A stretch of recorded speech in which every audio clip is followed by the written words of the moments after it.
নমস্কার, আদাব। ক্রাইম পেট্রোলে আপনাদের স্বাগত। আজকে আমরা আপনাদের দেখাচ্ছি বেঙ্গালুরুর কেসের দ্বিতীয় তথা শেষ ভাগ, যেখানে একজন ইয়ং সাইকোলজি স্টুডেন্টের বাগদত্তার মার্ডার হয়। 26 অক্টোবর 2012, 6 মাস ধরে বেকার সফটওয়্যার ইঞ্জিনিয়ার হরি চিনাপ্পার খুন হয়ে যায়। বেঙ্গালুরুর বানারঘাট্টা ন্যাশনাল পার্কের পাশ থেকে তার দেহ পাওয়া যায়। মৃতদেহ থেকে কোনো রকম আইডেন্টিফিকেশন পাওয়া যায় না, কিন্তু রাজাজিনগর পুলিশ স্টেশনে একটা মিসিং রিপোর্ট নথিভুক্ত হওয়ার কারণে হরির মৃতদেহের শনাক্তকরণ হয়। হরির মা বাবা আর তার বাগদত্তা নিশা রামানাথন হরির দেহ শনাক্ত করে। পোস্টমর্টেম রিপোর্ট বলে যে হরি একদিন আগে অর্থাৎ 2012-র 25 অক্টোবর দুপুর 12টা থেকে 1টার মধ্যে মারা গিয়েছে। মৃত্যুর কারণ বলা হয় স্ট্র্যাঙ্গুলেশন, কিন্তু বডিতে বেন্টিয়াম ফসফেটও পাওয়া যায়। শকিং ব্যাপার হলো যে ঘটনাস্থল থেকে পাওয়া একটা স্টাইরোফোম কাপেও অ্যালকোহলের সঙ্গে বেন্টিয়াম ফসফেটের ট্রেসেস পাওয়া যায়।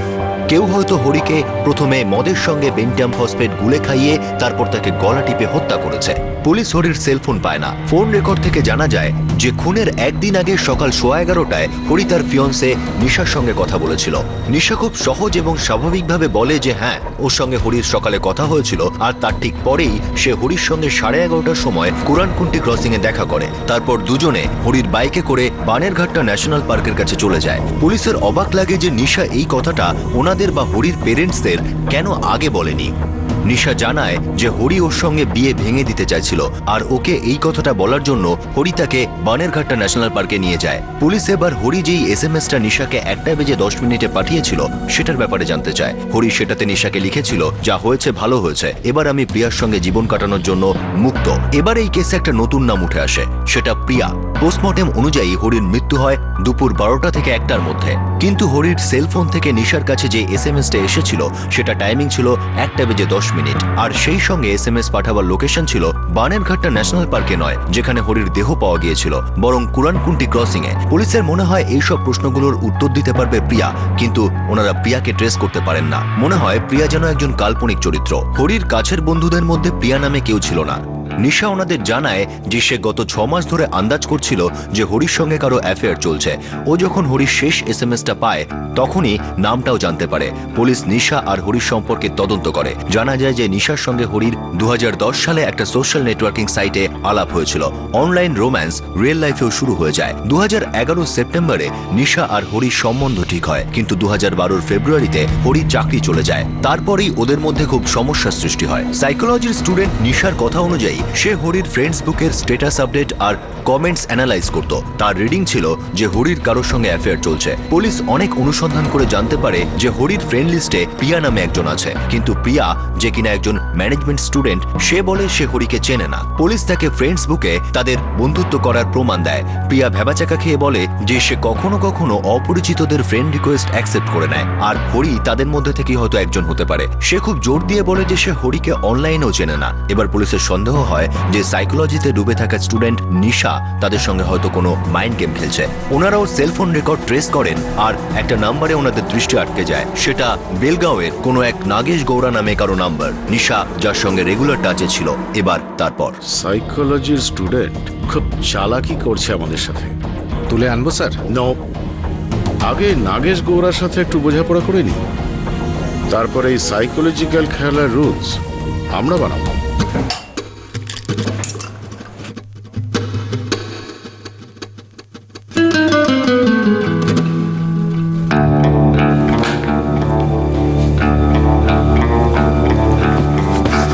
বাই মা।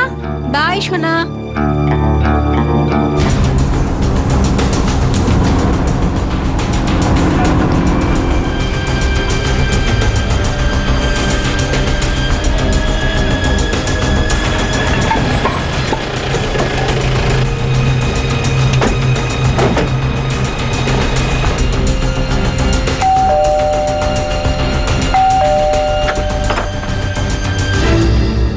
নাগেশ কোথায়?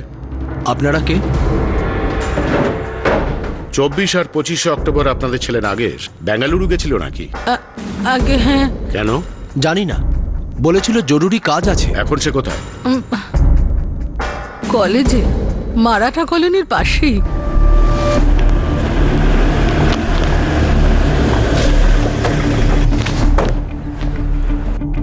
নাগেশ গৌড়া। আগে হ্যাঁ, কি ব্যাপার? কিছু কিছু কাজ ছিল স্যার। কি কাজ ছিল? 23 তারিখ সন্ধ্যাবেলা তুমি বেলগাঁও থেকে রানী চন্দ্রমা এক্সপ্রেসে চলো। Coach A7 birth 33। সকাল 7টা নাগাদ তুমি বেঙ্গালুরু পৌঁছো। 25 অক্টোবরে তুমি বানারঘাটা ন্যাশনাল পার্কের কাছে ছিলে। 24 আর 25 অক্টোবর তুমি হোটেল কৃষ্ণাতে ছিলে, যেটা কোরানকুন্টা ক্রসিং এর কাছে। 24 সকালেই তুমি চেক ইন করো। 25 সন্ধ্যাবেলা তোমার চেক আউট হয়। হোটেল কৃষ্ণা থেকে তুমি বেঙ্গালুরু স্টেশনে পৌঁছাও। তুমি ওখান থেকে রানী চন্দ্রমা এক্সপ্রেস ধরো রাত 9:15টার সময়। Coach S3 birth 31। সকাল 8:25 নাগাদ তুমি বেলগাঁও পৌঁছাও।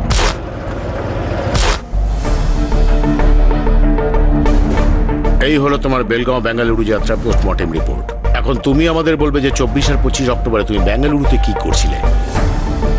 তোমার ফেসবুক অ্যাকাউন্ট আছে নাকি নাগেশ? আমি তোমার বন্ধু হতে চাই, খুব ঘনিষ্ঠ বন্ধু। এখন তুমি আমাদের তোমার ইউজার আইডি আর পাসওয়ার্ড বলবে।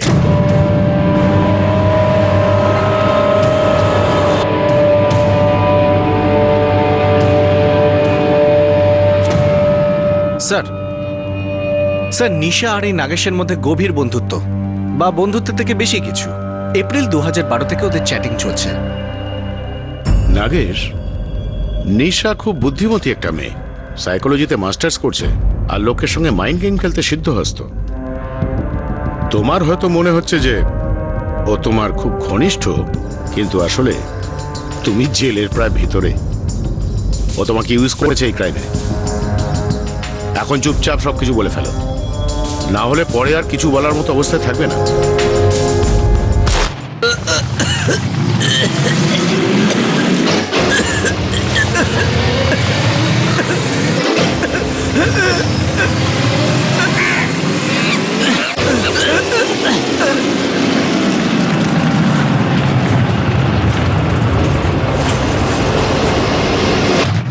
হরিকে মারতে আমাদের প্ল্যান কাজ করেনি।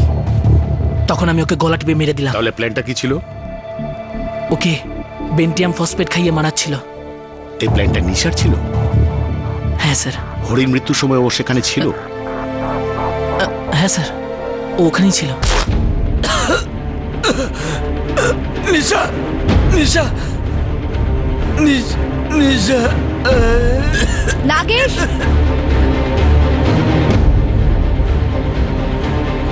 10 মিনিট হয়ে গেছে, এখনো ও বেঁচে আছে।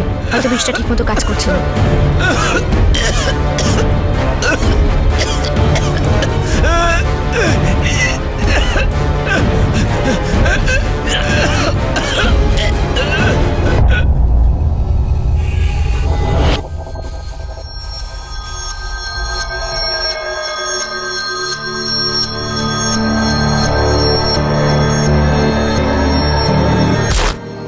হরির বাইকটা কোথায়? স্যার ওটা ন্যাশনাল পার্কের কাছে জঙ্গলেই আছে। ক্রাইম সিনে নিয়ে যাও একে। ক্রাইমের সব ডিটেলস স্কেচ করো, বাইক রিট্রিভ করো। আমি নিজে নিশার সাথে ডিল করব। দেখতে চাই ও কি মাইন্ড গেম খেলে এবার। নাগেশ গৌড়া সমস্ত সত্যি ফাঁস করে দিয়েছিল। নিশাই তার বাগদত্তা হরি চিনাপ্পার খুনের সমস্ত প্ল্যান বানিয়েছিল আর নাগেশকে সঙ্গে নিয়েই তার পরিণতি দিয়েছিল। এখন পুলিশকে এই অপরাধের উদ্দেশ্য অর্থাৎ মোটিভ জানাচ্ছিল, কিন্তু পুলিশের কাছে সাইকোলজির স্টুডেন্ট নিশা রামনাথনের মগজে ঢোকা একদমই সহজ ছিল না।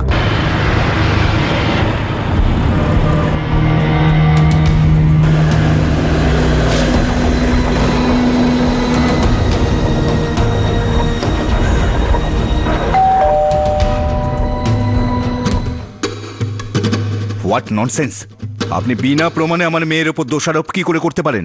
মিস্টার রামনাথন, এই মার্ডার কেসে আপনার মেয়ের সঙ্গী নাগেশ গৌড়া আমাদের কাস্টডিতে আছে। এই খুনটা কেমন করে হয়েছে তার প্রতিটা ডিটেল আছে আমাদের কাছে, কিন্তু কেন করা হয়েছে নো আইডিয়া। তো নাগেশ গড়া বলেছে যে হরিকে আমি খুন করেছি। ইয়েস মিস নিশা।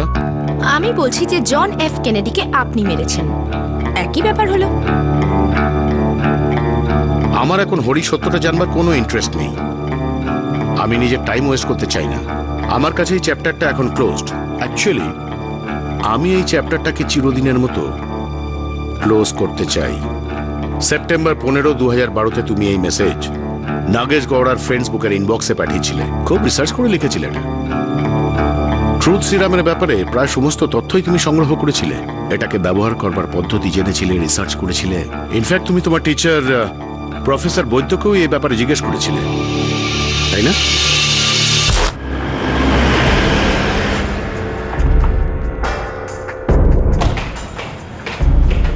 নিশা একজন খুবই ইন্টেলিজেন্ট স্টুডেন্ট। ও প্রত্যেকটা থিওরির গভীরে যেতে চায়। আমরা নিশার মস্তিষ্কের একদম ভিতরে পৌঁছাতে চাইছি। ওয়েল, আমি পয়েন্টে আসছি। আমরা সন্দেহ করছি যে নিশার হবু স্বামী হরিকে মার্ডার করবার পিছনে নিশারই হাত আছে। এই ব্যাপারে ওর একজন সঙ্গীও ছিল, নাগেশ গৌড়া। কি বলছেন অফিসার? আমার মনে হয় যে 23 বছর বয়সে নিশা মাইন্ড অ্যানালিসিসের ব্যাপারে খুব প্রাজ্ঞ হতে চাইছিল। সম্ভাবনা অত্যন্ত বেশি যে হরিকেও এই ব্যাপারে সাবজেক্ট বানিয়েছিল। এ কোনো সাধারণ কেস নয় প্রফেসর, যে একটা আশীর্বাদ ভাঙলো আর খুন হয়ে গেল। ও মাই গুডনেস, এই কথাটা আমাকে কেন স্ট্রাইক করলো না? মানে ও হরি ছিল যাকে দিয়ে একটা সত্যি বলাতে চাইছিল। কিরম সত্য সেটা তো বলতে পারবো না, কিন্তু নিশা আমাকে ট্রুথ সিরামের ব্যাপারে অনেক ডিটেলে জিজ্ঞাসা করছিল।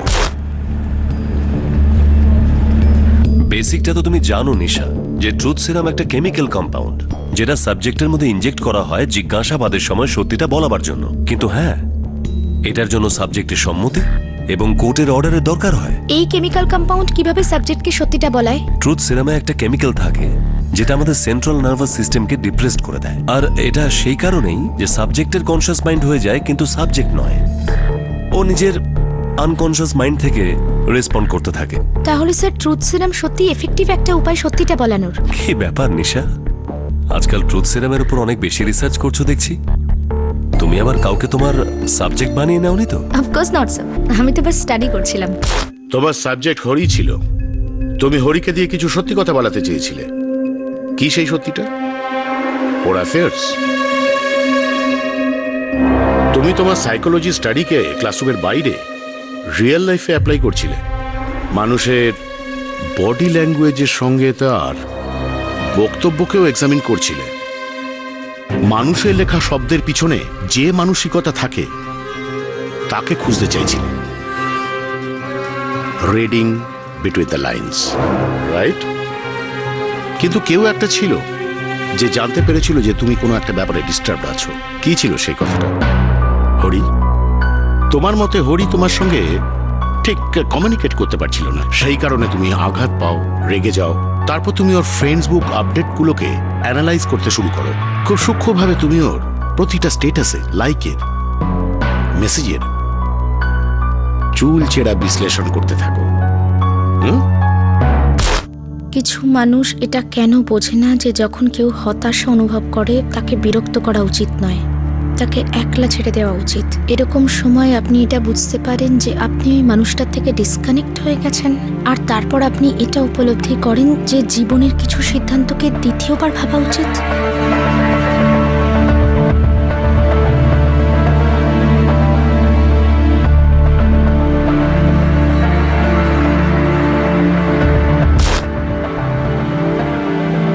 তুমি হরির কমেন্টগুলো রোজ পড়তে, বারবার পড়তে, আর নিজের আপডেটে ওর কমেন্টের জন্য অপেক্ষা করতে। কিছু মানুষ এরকম হয় যারা কখনোই অন দ্য ফেস কিছুই বলে না, কিন্তু অন্য কোনো উপায় নিজেকে এক্সপ্রেস করে। বাট বাই দ্য ওয়ে, সত্যিটা তো বদলায় না। আপনি মিথ্যে বলতে পারেন না, আপনি এই জন্য লুকোতে চান যাতে আপনার চেহারায় সত্যির ঝলকটা না দেখা যায়। তুমি ভাবো তুমি খুব ভালো মাইন্ড অ্যানালিসিস করতে পারো, খুব এক্সপার্ট নাকি তুমি? কিন্তু কেউ একটা ছিল যে তোমার মাইন্ডটাকেও অ্যানালাইজ করেছে। তার নাম নাগেশ গৌড়া। ও বুঝতে পেরেছিল যে তোমার আর তোমার হবু স্বামীর মধ্যে কোনো টেনশন চলছে। ও ফ্রেন্ডস বুকে তোমাদের দুজনের কোল্ড ওয়ারকে ক্যাশ ইন করে, তোমার দিকে জাল ছোড়ে, আর তুমি ফেসে যাও পুরোপুরি। Hook, line and sinker. আমি নিশাকে ফ্রেন্ড রিকোয়েস্ট পাঠাই এপ্রিলে। তুমি কি করে জানতে পারলে যে ওদের রিলেশনশিপে প্রবলেম চলছে? আমি তখন জানতাম না স্যার। আমি তো এটাও জানতাম না যে ও এঙ্গেজড। শুধু ফ্রেন্ডস বুকে ওর আপডেটস পড়তাম। আর বুঝতাম যে শি ইজ রিয়েলি আনস্টেবল, ওর জীবনে আপ ডাউন চলছে, আর স্পেশালি লাভ লাইফ নিয়ে। আর কিছু না স্যার, ফ্রেন্ডস বুকে ওর ফটোগ্রাফটা ভালো লাগে আর খুব ভালো কথাও বলতো, সেই জন্য আমি চান্স নিই, ওকে ফ্রেন্ড রিকোয়েস্ট পাঠাই। আর ও অ্যাকসেপ্ট করে নেয়। হ্যাঁ স্যার। নাগেশ খুব ভালোভাবে জানতো তুমি ওর রিকোয়েস্টকে অ্যাকসেপ্ট করবে। হি ওয়াজ কোয়াইট শিওর যে তোমাকে নিজের দিকে অ্যাট্রাক্ট করতে। ও তোমাকে যেভাবে অ্যানালাইজ করেছিল তুমি কখনোই কারোর সাথে সেরকম করতে পারোনি। He played with your mind, আর তোমার মনে জায়গা করে নেয়। আপনি বলতে কি চান ইন্সপেক্টর? নাগেশ আমার সাথে গেম খেলেছিল? Hello, no. আমি নাগেশকে লাইক করতে শুরু করেছিলাম। যেভাবেই আমার আপডেটসগুলোতে কমেন্ট করতো, লাইক করতো, আমার ওকে ভালো লাগতে শুরু করে। এই জন্য আমি ওর ফ্রেন্ড রিকোয়েস্টটা অ্যাকসেপ্ট করি। ততদিনে আমি ডিসাইড করে নিয়েছিলাম যে আমি হরির সঙ্গে নিজের জীবনটা কাটাবো না। হরি আমার জীবনের ক্লোজড চ্যাপ্টার হয়ে গেছিল। আমি শুধু ওকে সারা জীবনের মতো ক্লোজড করতে চেয়েছিলাম। আমি ট্রুথ সিরামের উপর রিসার্চ করেছিলাম। আমি সবকিছু প্ল্যান করেছিলাম ইন্সপেক্টর, সবকিছু। I like analysing human behaviour. It's complex, that's what keeps me going. Planning পুরো আমার ছিল, ওই নাগেশের নয়। সবকিছু আমি ডিসাইড করেছিলাম, কবে করতে হবে, কোথায় করতে হবে, কিভাবে করতে হবে, সবকিছু আমি ডিসাইড করেছিলাম যে 25শে অক্টোবর হরিকে আমি বানেরঘাটা ন্যাশনাল পার্কের কাছে নিয়ে যাব। ভালোই হলো তুমি কিছু বললে। এমনিতে ইনভেস্টিগেশন টেকনিক সম্পর্কে তোমার অভিজ্ঞতা আছে, তাই সম্ভবত তুমি অ্যারেস্ট হওয়ার আগে এটা হয়তো পড়তে চাইবে। তোমার অ্যারেস্ট ওয়ারেন্ট।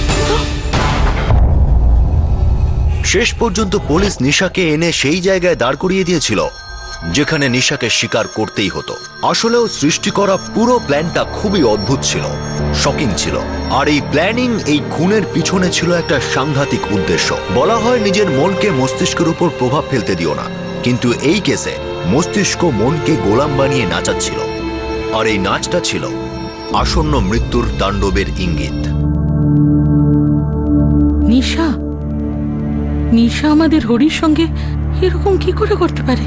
আমি তো ওদের দুজনের মধ্যে সবসময় ভালোবাসাই দেখেছি। এটা একটা বানানো গল্প, আমি বিশ্বাস করি না।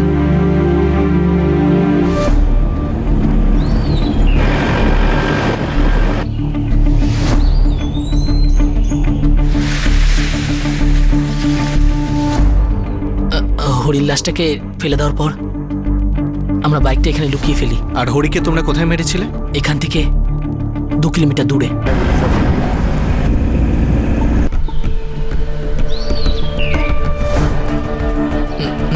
নিশার আমি এখানে 24 অক্টোবর এসেছিলাম, আর এই স্পট সিলেক্ট করেছিলাম। আমি হরিকে এই জায়গাটা নিয়ে আসবো। হ্যাঁ, আর তুমি তুমি ওই ঝোপের পেছনে লুকিয়ে থেকো। হ্যাঁ, এটা আমাদের মার্ক, যেটা আমাদের এই জায়গাটা খুঁজে পেতে সাহায্য করবে। এখানে? হ্যাঁ স্যার, আমি এখানেই লুকিয়েছিলাম। ব্যাস ব্যাস ব্যাস, এখানেই এখানেই। ভালো জায়গা না এটা? হ্যাঁ, ফ্যান্টাস্টিক।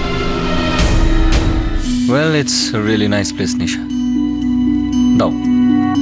নিশা, একটা কথা বলবো? আমার তোমার সঙ্গে এইভাবে সময় কাটাতে ভীষণ ভালো লাগে। Same here. নিশা, সত্যি বলতে গেলে গত কয়েকদিন ধরে আমি সত্যি খুব ডিস্টার্ব ছিলাম। একদিকে কাজ গেল, আরেকদিকে তোমার নন স্টপ কোয়েশ্চেনিং আমার অ্যাফেয়ার্সগুলো নিয়ে, যেগুলো কখনো কখনো ছিলই না। Nisha, past is past, leave it. ওর মনে হয়েছিল আমি ওর উপর সন্দেহ করা ছেড়ে দিয়েছি। ও ভেবেছিল ও খুব সহজেই আমাকে বোকা বানাতে পারে। ও কত সহজে ভেবেছিল যে ওকে আমার সাথে ঘুরে বেড়াচ্ছে, নর্মালি কথা বলছে, দ্যাট মিন্স আমি ওর অ্যাফেয়ারগুলো ক্ষমা করে দিয়েছি। কিন্তু এরকম ছিল না, ও তো জানতোই না। হরি কার সাথে অ্যাফেয়ার করছিল? এটা জিজ্ঞেস করুন যে কার সাথে করছিল না। প্রিয়া, বিভা, গীতাঞ্জলি, স্মিতা, এই সমস্ত মেয়েরা ওর ফ্রেন্ডসবুক ফ্রেন্ড লিস্টে ছিল। কেন ওসব আলতু ফালতু স্ট্যাটাসকে কমেন্ট আর লাইক করতো? ওর জবলেস সিচুয়েশনে সহানুভূতি জানাতো। কেন ওকে কাঁদ দিত কাঁদার জন্য? সব কিছু দেখেছিলাম আমি। কিন্তু অ্যাফেয়ার্স? কিন্তু ও কি কোনোদিন তোমাকে বলেছে যে ওর অ্যাফেয়ার্স চলছে? বা কেউ বলেছে, দেখেছে, জানতে পেরেছে? পড়েছিলাম ওর মস্তিষ্ক। আমার সামনে এসব বলার সাহস ছিল না ওর। কাওয়ার্ড। হোয়াট ননসেন্স নিশা, এগুলো কি বলছো তুমি? ওরা শুধু আমার অনলাইন ফ্রেন্ডস। ওদেরকে আজ অব্দি আমি চোখেই দেখিনি, ঠিক মতো জানিও না ওদেরকে। ব্লাইন্ডলি লাইক করা, প্রতিটা কমেন্টে হে হে হা হা, ইয়া সো সুইট, ও বেবি। আর তুমি বলছো জাস্ট ফ্রেন্ডস? হরি সমস্ত এক্সপ্রেশনের মধ্যে লুকিয়ে থাকা মিনিংটা আমি রিড করতে পারি, okay? No no, it's not okay for me. তুমি তোমার সাইকোলজিক্যাল বুলশিটটা নিজের কাছেই রাখো। এমনিতেই গত 6 মাস ধরে আমার কোনো চাকরি নেই, আর তার উপরে তোমার এই অ্যাফেয়ার্স নিয়ে নন স্টপ বুলশিটিং। মাথা খারাপ করে দিলে তুমি। গোটা পৃথিবী জানে যে তোমার মাথা খারাপ হয়ে গেছে। নিজের সমস্ত ইমোশন ফ্ল্যাশ করতে থাকো ওই সমস্ত বন্ধুদের কাছে, কাঁদতে থাকো দিনরাত। আর এসে যায় তোমাকে সহানুভূতি জানানোর জন্য, তোমার কান্না মোছার জন্য, আর না জানি কি কি করার জন্য। Bloody beach. Nisha, grow up please. Hari, এটা ভুলো না যে আমাদের এনগেজমেন্ট হয়ে গেছে। এক্স্যাক্টলি নিশা, আমিও তোমাকে এটাই বলতে চাই যে আমাদের এঙ্গেজমেন্ট হয়ে গেছে। কিন্তু মনে হচ্ছে তুমি সে সবগুলো ভুলে গেছো যেগুলো আমাদের মধ্যে ছিল আর আছে। কিভাবে আমি তোমার প্রেমে পড়লাম, কিভাবে আমি তোমার ওই সিদ্ধান্তে তোমার পাশে দাঁড়িয়েছিলাম যে আমরা বিয়ে তখনই করব যখন তুমি সিভিল সার্ভিসেসের এক্সামটা পাস করে যাবে। কিন্তু এখন তুমি কি করছো নিশা? আইএএস এর প্রস্তুতি নেওয়ার জায়গায় অনলাইন গোয়েন্দা সেজে নিজের পুরো টাইম আর নিজের পুরো এনার্জি নষ্ট করছো। আমার আর তোমার লাইফটাকে হেল বানাচ্ছ তুমি। ব্রেক অফ করতে চাও? টর্চার করার একটা সীমা আছে নিশা। টর্চার। ব্লাডি, ও আমাকে টর্চার করছিল। ও ভেবেছিল যে আমি কখনো জানতে পারবো না। নাগেশ স্পট করে ফেলেছিল। ও বুঝে গেছিল যে হরি আমাকে অনলাইন হিউমিলিয়েট করছে, ইগনোর করছে, হার্ট করছে। আমার ফিলিংসে রেসপেক্ট করে নাগেশ। নাগেশের সঙ্গে তোমার দেখা হয় এপ্রিল 2012-তে। শুধু নাগেশ। আর নাগেশ জানতো যে আমি কোন সিচুয়েশনের মধ্যে দিয়ে যাচ্ছি, ভেতর থেকে ডিপলি। হে নিশা, রিয়েল লাইফে দেখা করতে চাও?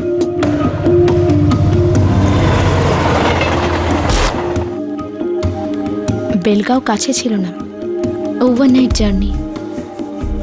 কিন্তু নাগেশ আসতো আমার জন্য, আমায় বেটার ফিল করানোর জন্য। দেখো নিশা, হতে পারে ও তোমার প্রতি ক্লান্ত হয়ে পড়েছে। তাহলে ও বলে না কেন আমাকে আমার সামনে, আমার ফেসের ওপর?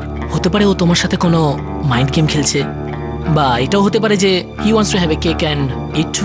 What do you mean? ও তোমার সাথে ব্রেকআপ করতে চাইছে না, কিন্তু ওর ইন্টারেস্ট কোনো অন্য কারোর সাথে। You mean to say affair? আমাকে না জানিয়ে অন্য কারোর সাথে?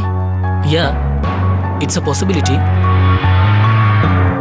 নো, আমি এরকম হতে দেব না। ওকে আমার সামনে আমার ফেসের ওপর সত্যিটা বলতেই হবে।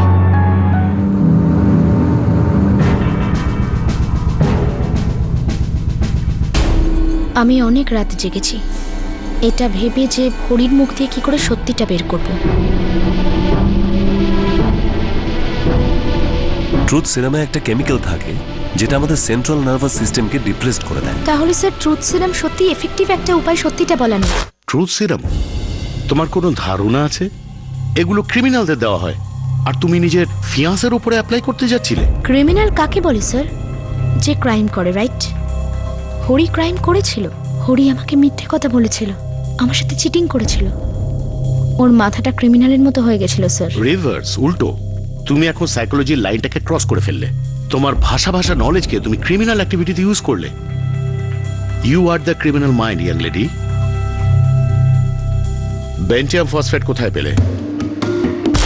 নাগেশ আর আমি কাছাকাছি এসে গেছিলাম, আমাদের মধ্যে ভালোবাসা ডেভেলপ করছিল। নাগেশ, আমি আর একদম সত্যিটা জানতে চাই না। আমি জানতে চাই না যে হরির কার সাথে অ্যাফেয়ার চলছিল। গুড। কিন্তু আমি এটা অ্যাকসেপ্ট করতে পারবো না যে ও আমার সাথে এই হরিবল চিটিং করবে আর এত সহজে ও ছাড়াও পেয়ে যাবে। ও আমাকে বোকা বানিয়েছে নাগেশ। তুমি কি করতে চাইছো নিশা? ওর এটা জানা উচিত যে ও যা করেছে খুব ভুল করেছে। ও ওর মাথা দিয়ে আমার মনের সাথে গেমস খেললো। শুধু এই জন্য? মানে তুমি এতটা সেলফ সেন্টার্ড হতে পারো?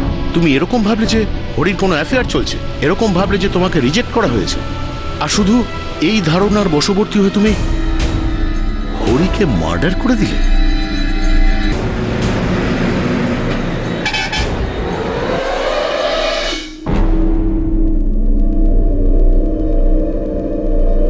কেউ জিজ্ঞেস করেছিল কেন দরকার? অনেক দূরের দোকান থেকে কিনেছি, একটা ছোট্ট গ্রাম থেকে। দোকানদার জিজ্ঞেস করছিল তো আমি বলে দিয়েছি ইঁদুর মারার জন্য চাই।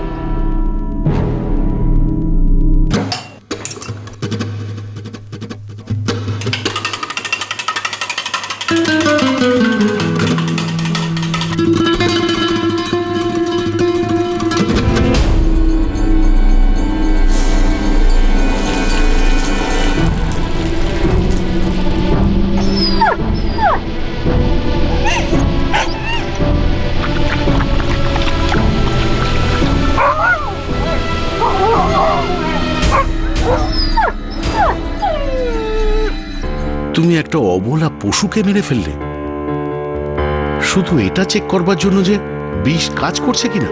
তুমি জানো নিশা, তোমার ভাবনা, তোমার বিহেভিয়ার কতটা ক্রূর। 10 মিনিটস, মাত্র 10 মিনিটের মধ্যে রেজাল্ট পাওয়া যায়। কিন্তু তুমি ওকে খাওয়াবে কি করে? দেখতে থাকো, কাল দেখা হচ্ছে ন্যাশনাল পার্কের কাছে। হরি ভেবেছিল নিশা ওর সাথে মিটমাট করতে চাইছে, মিস আন্ডারস্ট্যান্ডিং দূর করতে চাইছে। এই ভেবেই হরি নিশার সাথে এখানে এসেছিল। আগে হ্যাঁ স্যার। নিশা, আমার তো বিশ্বাসই হচ্ছে না যে তুমি আমার সঙ্গে আজকে এত ভালোভাবে কথা বলছো। কোনো চিৎকার নয়, কোনো অ্যাকিউজিশন নয়। ব্যাস পুরনো দিনের কথা মনে পড়ে গেল। ভাবলাম যে একটা নতুন স্টার্ট করা যাক। হরি, অনেকদিন হয়ে গেল আমরা দুজনে কোয়ালিটি টাইম স্পেন্ড করিনি। ইউ রাইট নিশা, সত্যি বলতে গেলে আমিও সেটাই চাই। তাহলে ঠিক আছে, কাল দেখা হচ্ছে। ন্যাশনাল পার্কের কাছে যাচ্ছি। No phone calls, no messages. কোথাও শান্তভাবে বসবো, just you and me. Okay, ডান।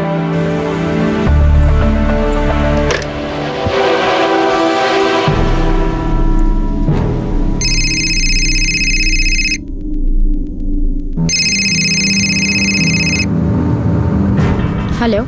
হ্যাঁ নিশা, ইয়েস হরি, আমি বেরোচ্ছি। আমি তোমার সাথে 10 মিনিটে কোরেনকুন্ডি ক্রসিংয়ে দেখা করছি।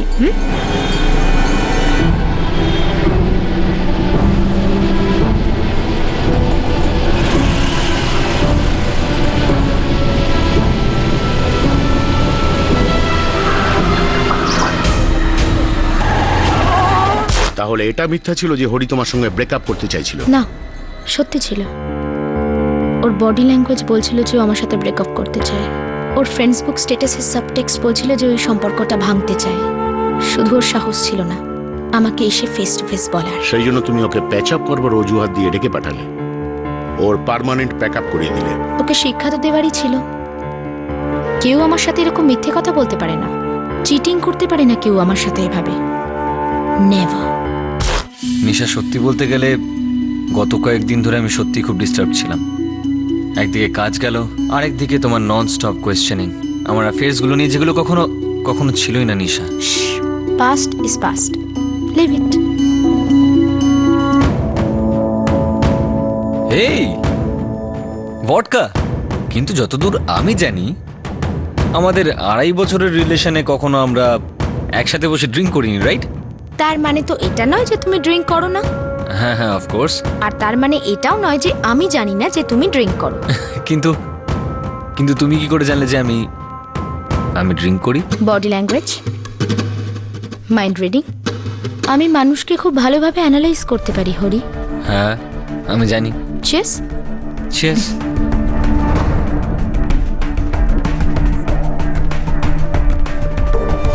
ব্যাস এইটুকুই ব্যাপার। হ্যাঁ নিশা, 1 মিনিট আসছি। হ্যাঁ,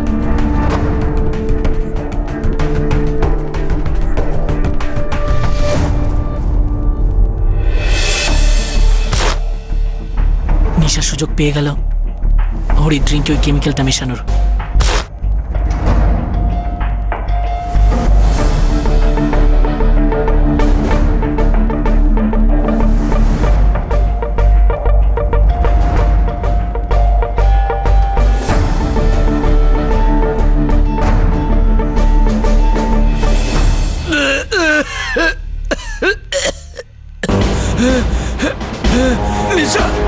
এটা কি হচ্ছে আমার? নিশা, নাগেশ,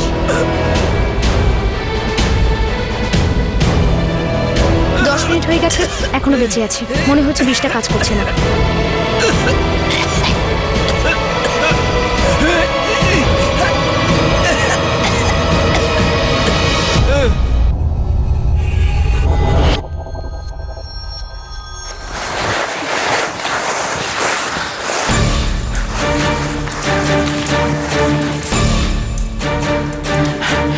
বাইকটাকে লুকিয়ে ফেলতে হবে।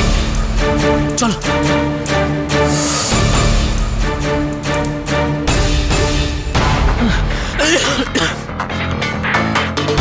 তুমি গ্লাসগুলো তুলে নিয়েছিলে তো? হ্যাঁ, আমি নিজের গ্লাসটা নিয়ে নিয়েছি, আর ওর গ্লাসটা ওখানেই রেখে দিয়েছি, যাতে লোকজন ভাবে যে ও সুইসাইড করেছে। ওকে, চলো যাই, চলো চলো। আর তারপর আমরা এখান থেকে কোরআনকুণ্ডে ক্রসিংয়ে চলে যাই। ওখান থেকে নিশা হরির ফোন থেকে নিজের ফোনে একটা মেসেজ করে, আর সিম কার্ডটা বের করে ওখানেই ফেলে দেয়, আর ফোনটা ওখানে ভেঙে ফেলে। ফোনটা আপনারা ওখানেই পাবেন। আর হরির পার্স আর বাকি কোনো আইডেন্টিফিকেশন? সেগুলো নিশা নিজের সাথেই নিয়ে গিয়েছিল। আমি ওখান থেকে তারপর হোটেলে চলে যাই, আর পরে নিজের বাড়িতে ফিরে যাই। আর তুমি এটা ভাবলে যে তোমার একটা SMS পাঠানোতে একটা নিরাপরাধ মেয়ে ফেসে যাবে আর তুমি বেঁচে যাবে? যে প্ল্যানই হোক না কেন, যতই ফুল প্রুফ হোক না কেন, 1% তো মার্জিন অফ এরর থাকেই স্যার। আপনারা ইনভেস্টিগেশন করেন, জানেন তো এই থিওরিটা। তোমার এই ইনহিউম্যান আর ভয়ঙ্কর প্ল্যান 99.99% ফেল করেছে। 0.1% চান্স ছিল যেটা দিয়ে তুমি নর্মাল লাইফে ফিরতে পারতে, কিন্তু তুমি সেটা নষ্ট করলে। আর সেই চান্স তোমার কাছে ছিল যখন তোমার মনে হয়েছিল যে আর তুমি জানতে চাও না যে হরির কোনো অ্যাফেয়ার আছে কিনা। ওটা একটা সুযোগ ছিল ভিন্ন রাস্তায় যাবার জন্য। ওরও প্রবলেম ছিল নিজের জীবনে, ওর নিজের একটা জীবন ছিল। ট্রুথ সিরাম না নিয়েই আমি একটা সত্যি বলি তোমার ব্যাপারে। সত্যিটা এটাই যে তুমি একটা ভীষণ ফ্রাস্ট্রেটেড আর ইম্যাচিওর 23 বছরের মেয়ে, যে সাইকোলজির ABCDও জানে না। তুমি কিচ্ছু পড়াশোনা করোনি, তুমি কোনো অ্যানালিসিসই পারো না। তুমি ইয়াং জেনারেশনের সেই মিসগাইডেড অংশের প্রতিনিধিত্ব করো যাদের কাছে সোশ্যাল নেটওয়ার্কিং সাইটে স্ট্যাটাস আপডেট করাটাই জীবনের সবচেয়ে বড় কর্তব্য বলে মনে হয়। করুণা হয় আমার তোমাদের জন্য। I pity you.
নিজেকে সামলান আপনি। আর মিসেস ওর জীবনের কোনো প্রয়োজনটা কি বাকি রাখিনি স্যার? আমি তো এইটাও জানতাম না যে ওর সাথে হরির কোনো সম্পর্ক আছে। ও যখন আমাকে বলল তখন আমি মেনে নিলাম, তার জন্য বিয়ের ব্যবস্থাও করলাম। ও আমার কাছে যখন যা চেয়েছে তখনই আমি তা মিটিয়ে দিয়েছি। আমি কি দোষ করেছি বলুন? স্যার, এতে আপনার কোনো ফল্ট নেই। এটা আপনার ব্যাড লাগ যে আপনার মেয়ের নিজের সাবজেক্ট, নিজের নলেজকে নিয়ে এত অহংকার হয়ে গেছিল যে ও ন্যায় আর অন্যায়ের মধ্যে সীমারেখাকে দেখতে পায়নি। এতে আপনি কি করতে পারেন?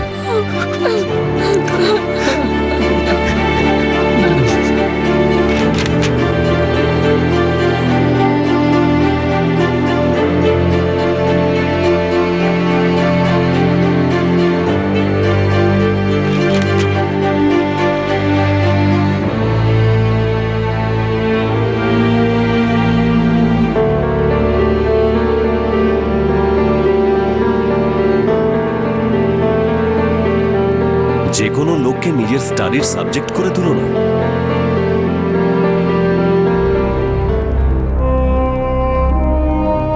মানুষের আচরণ তিনটে তত্ত্বের উপর নির্ধারিত: ইচ্ছা, আবেগ আর জ্ঞান।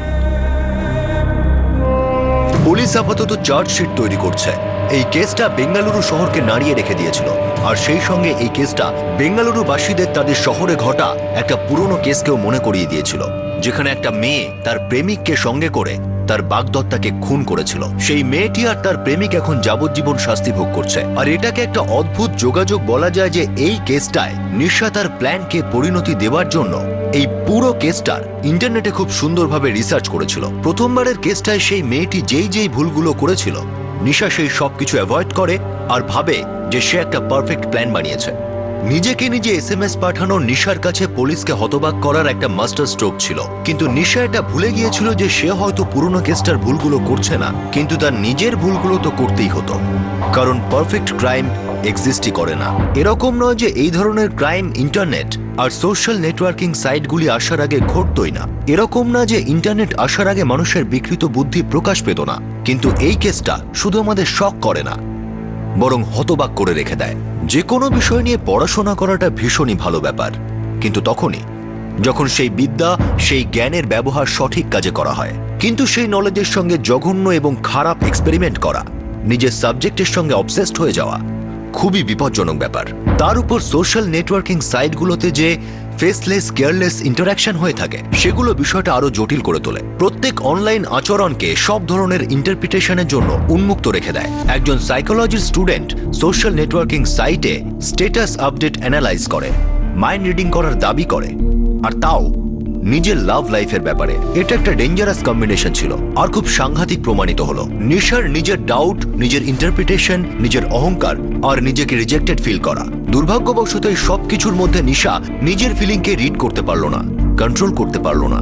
অন্য কারো কথাকে অ্যানালাইজ করাটা খুব ভয়ঙ্কর প্রমাণিত হতে পারে, যখন সেই রিডিং একটা অবসেশন, একটা বিকৃত নেশা হয়ে দাঁড়ায়। হরি একজন ইনোসেন্ট যুবক ছিল, আর তার জব চলে যাওয়ার ফ্রাস্ট্রেশনের কারণে বেশ চিন্তাগ্রস্ত ছিল। হরি অহেতুক সন্দেহের শিকার হয়ে পড়ে এমন একটি মেয়ের, যার মস্তিষ্ক চলে যায় পড়াশোনা থেকে অপরাধের দিকে। আপনাদের সাথে আবার দেখা হবে ক্রাইম পেট্রোলে আরো একটা নতুন কেস নিয়ে। ততক্ষণ নিজের খেয়াল রাখবেন, সুরক্ষিত থাকবেন, আর সবচেয়ে জরুরি সতর্ক থাকবেন। জয় হিন্দ।